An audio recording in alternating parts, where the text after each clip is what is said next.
இன்றைய ஆலய நிகழ்ச்சியில் உங்களை சந்திப்பதில் மிக்க மகிழ்ச்சி. இறைவன் இல்லை என்று சொல்பவர்களுக்கு மட்டும் இல்லாமல் இறைவன் உண்டு என்று சொல்பவர்களுக்கும் இயற்கையே கடவுள். அந்த இயற்கையின் ஆற்றல்களை பயன்படுத்துவதற்கு ஏதுவாகவே ஆலயங்கள் அமைக்கப்பெற்றுள்ளன. அப்படி ஆலயங்களின் சிறப்புகளை பற்றி சொல்லும் நிகழ்ச்சிக்கு செல்வோமா?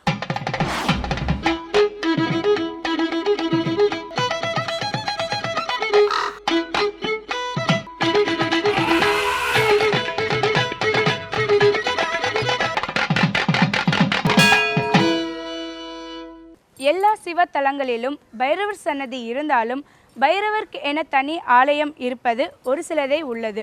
அதில் சொர்ண ஆகாஷன பைரவர் மிகவும் பழமையானதும் பெருமை வாய்ந்ததும் ஆகும். இந்த பைரவர் ஆலயத்தை பற்றி இப்போது பார்ப்போமா?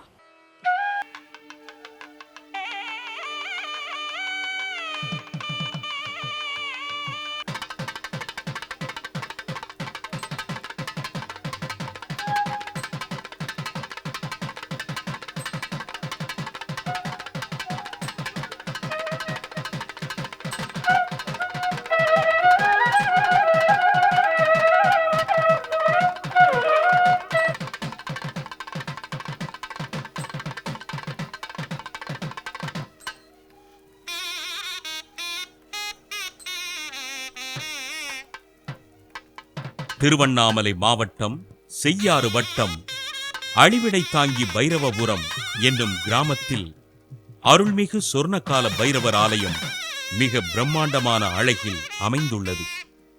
உமாதேவியின் நாயகராம் பரமேஸ்வரரின் நெற்றியில் தோன்றிய சூலத்தையும் பிரம்மனின் கபாலத்தையும் ஏந்தி நரசிம்மமூர்த்தியின் உடலை கிழித்து அந்த தோலை இடுப்பில் ஆடையாய் உடுத்தி வைரவன் என்னும் பெயருடன் விளங்கி அண்டத்தின் தத்துவங்களையெல்லாம் மாற்றி அமைத்து உயிர்களுக்கு அருளும் கால பைரவருக்கு நிறைய திருக்கோயில்கள் உள்ளன என்றாலும் இந்த சொர்ணகால பைரவர் ஆலயம் மிக பழமையும் பெருமையும் கொண்டதாகும்.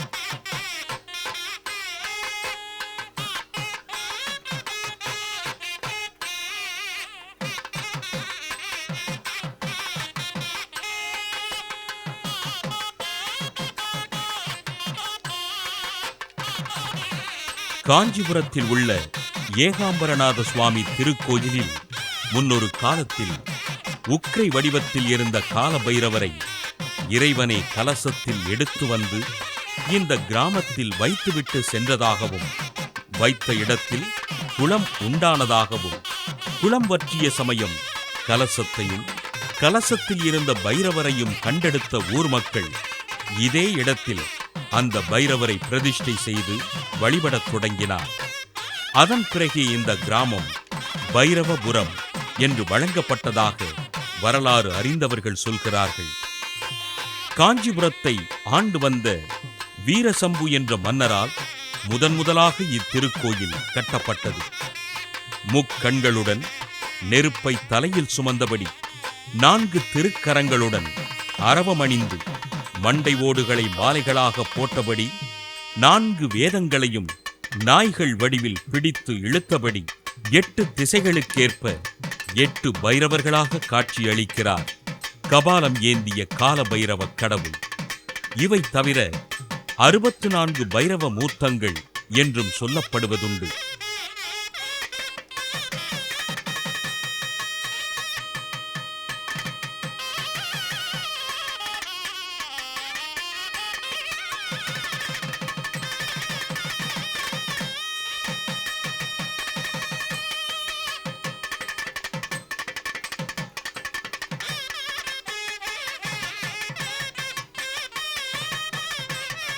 பைரவருக்கு உண்டான பிராமி, மகேஸ்வரி, கௌமாரி, வைஷ்ணவி, வராகி, இந்திராணி, சாமுண்டி, சண்டிகை ஆகிய சக்திகளும் இந்த சொர்ண பைரவர் கோவிலுக்கு 2 கிலோமீட்டர் தொலைவில் திருக்கோயில் கொண்டிருக்கிறார்கள்.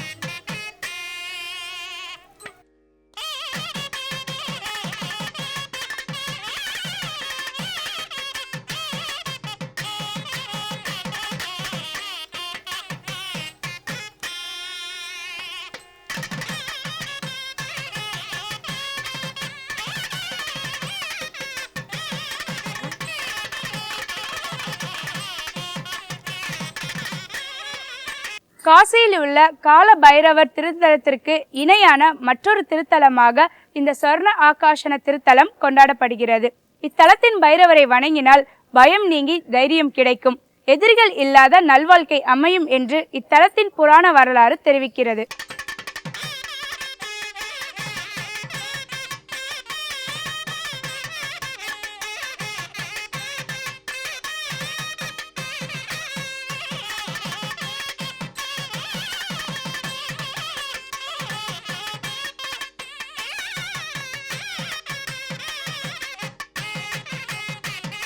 பைரவரை பற்றி சங்க இலக்கியங்கள் தொடங்கி இன்றளவும் தமிழ் இலக்கியங்களில் ஏராளமான குறிப்புகள் இடம்பெற்றிருக்கின்றன.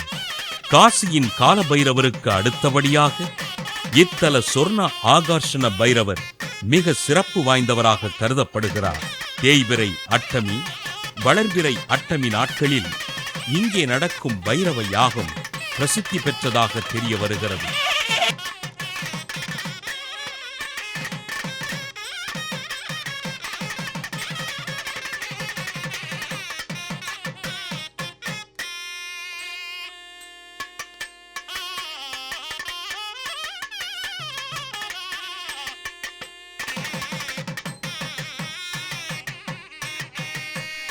இந்த சொர்ண ஆகர்ஷண பைரவர் ஆலயத்து மண்ணெடுத்துச் சென்று பல்வேறு பிரச்சனைகளுக்கான பரிகாரங்களை செய்து நலம் பெறுவதாக இங்கே வந்து பைரவரை வணங்கிச் செல்லும் பக்தர்கள் நம்பிக்கையோடு சொல்கிறார்கள். இந்த ஆலயத்தில் நாளும் பிரதான வழிபாடு முடித்து நிவேதனத்தை பலிபீடத்தில் வைக்கும்போது 8 நாய்கள் வந்து நிவேதனத்தை சாப்பிட்டு விட்டு செல்வது இன்றும் வழக்கமாக இருந்து வருகிறது.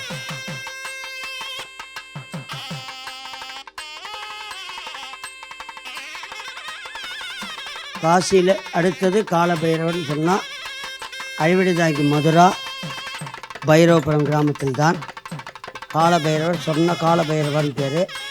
சொர்ணம்னா தங்கம், அதுக்கு நிகரான மணிமுத்துகளை வாழி வழங்குகிற தெய்வமாக சொன்ன கால பைரவர் திகழ்ந்து வருகிறார். இந்த ஆலயம் தெற்கு நோக்கி தனிப்பெரும் கோயிலாக 4500 சதுரடியில் இருக்கிறது. பலவிதமான சேஷ்டைகளும் ஏவல், பில்லி, பேய், பிசாசு, சூன்யம் போன்ற நிலைகளையெல்லாம் தன் குரூர பார்வையாலே பார்த்து நிவர்த்தனை செய்து பரிகார தலமாக சிறந்து விளங்குகின்ற தலமாக இந்த பைரவர் ஆலயம் விளங்கி வருகிறது.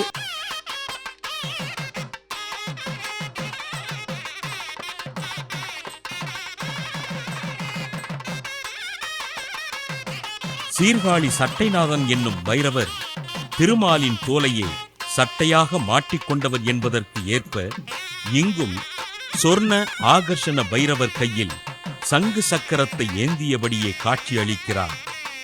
இன்றும் ஸ்ரீ மகாபைரவர் வீதி உலா வரும் சமயம் பணமாலை சுவாமிக்கு வழங்கப்படுகிறது என்றும் தலவரலாறு கூறுகிறது.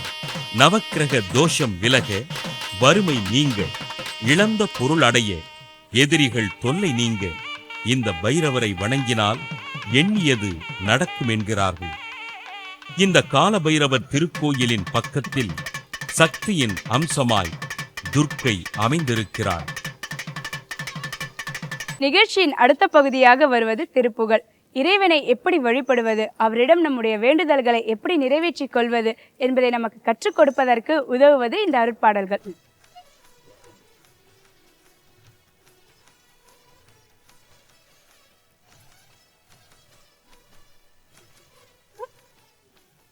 எல்லோரும் இன்புற்றிருக்க நினைப்பதுவே அல்லாமல் வேறொன்று அறியேன் பராபரமே.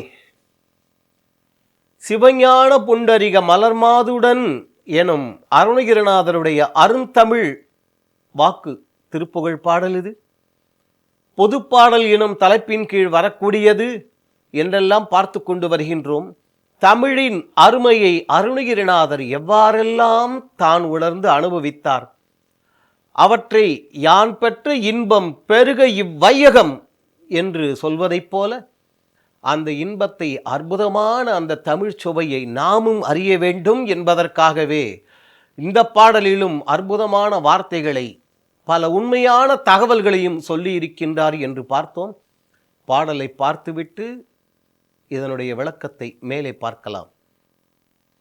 சிவஞான புண்டரிக மலர் மாதுடன் கலவி சிவபோக மண் பருக அறியாமல் சகமீதுழல்ல மலவடிவா இருந்து பொது திகழ் மாதர்பில் செருமி ஆழிவேணோ தவமாதவங்கள் பையில் அடியார் கணங்களோடு தயவாய் மகிழ்ந்து தினம் விளையாட தமியேன் மலங்கள் இரு வினை நோயிடிந்தலர ததினாளும் வல்ததின் முன் வரவேணும் உபகாரி அன்பர் பலி கலியானி எந்த இடம் உரைநாயகம் கௌரி சிவகாமி ஒளிரானையில் கருமில் மகிழ் மாதுளம் கனியை ஒரு நாள் பகிர்ந்த உமை அருள்பாலா அவமே பிறந்த என்னை இரவாமல் அன்பர் போகும் அமுதாலயம் பதவி அருள்வோனே அழகானகம் பொலியும் மயிலா குறிஞ்சி மகிழ் அயிலா புகழ்ந்தவர்கள் பெருமாளே.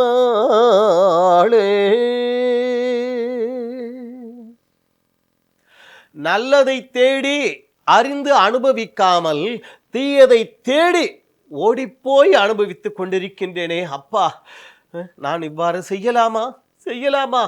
ஒருவேளை மலவடிவாயிருந்து அந்த இடத்துல அவர் சொல்லும் பொழுது, அப்பா மறுபடியும் சுற்றி கொண்டிருக்கின்றேனே, ஆணவம் கண்மம் மாயை என்று அதையும் சொன்னோம் நாம.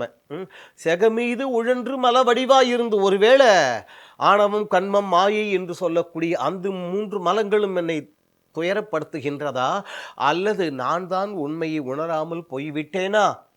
சின்னஞ்சிறு குழந்தைகளுக்கு ஆணவம் என்று சொல்ல முடியாது. டாகுனோட குழந்தை மிகவும் முதிர்ந்தவர்கள் ஒரு சில இதில் விதிவிலக்கு உண்டு. ஆனால் சென்ற நிகழ்ச்சியில் நாம் பார்த்தோம் அல்லவா, நாம் அனைவருமே ஆண் பெண் என்ற பேதம் இல்லாமல் மல வடிவம் என்று உள்ளுக்குள்ள தூக்கி சுமந்து கொண்டு போய் கொண்டிருக்கின்றோமே, பார்த்தோமே. இதை நமது முன்னோர்கள் மிகவும் அழகாக நமக்காக ஒரு நாட்டுப்புற கதை வடிவில் இடித்து உரைப்பார்கள். ஒரு குருநாதர் பாடம் நடத்தி கொண்டிருக்கின்றார். மாணவர்களை பார்த்து சொன்னார், மாணவர்களே, மிகவும் இழிவான ஒரு பொருள் வேண்டும், போய் கொண்டு வாருங்கள். ஒரு மாணவன் போனான். மண்பானை உடைஞ்சது, அடிப்பகுதி இருந்தது, மேல் பகுதி அங்கே. அடிப்பகுதியை எடுக்க போனான். அது சொல்லியது, அப்பா நான் இழிவல்ல, தவிடு வறுக்க உபயோகப்படும். சரி, மேல் பகுதி வட்டமாக இருக்குமே, அதை எடுக்கலாம் என்று போனான்.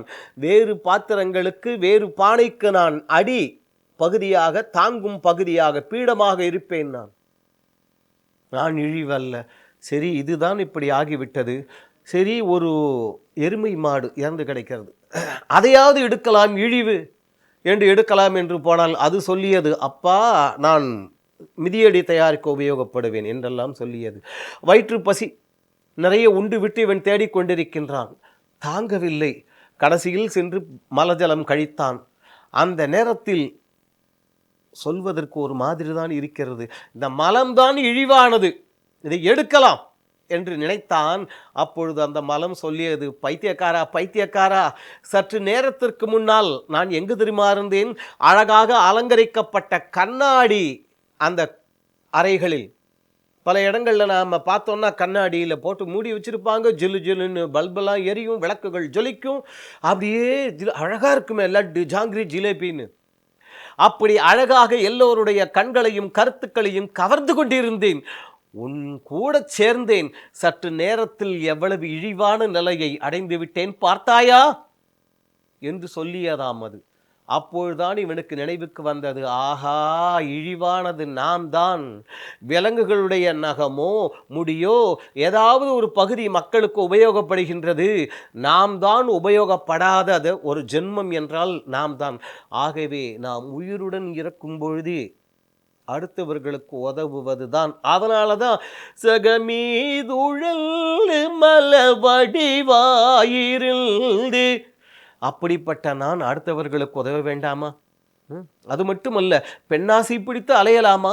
அதிலிருந்து தப்புவதற்கு என்ன வழி என்றவர் அழகாக சொல்லுகின்றார். தவமா தவங்கள் பயில் அடியார் கணங்களோடு கூட அப்பா எனக்கு அந்த அருளை செய்கின்றார்.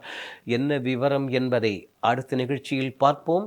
அந்த ஆறுமுக வள்ளல் நம் எல்லோருடைய உள்ளங்களிலும் இல்லங்களிலும் எழுந்தருளியிருந்து எல்லா விதமான செல்வ வளங்களையும் அருள வேண்டுவோம். அவன் அருளுவான்.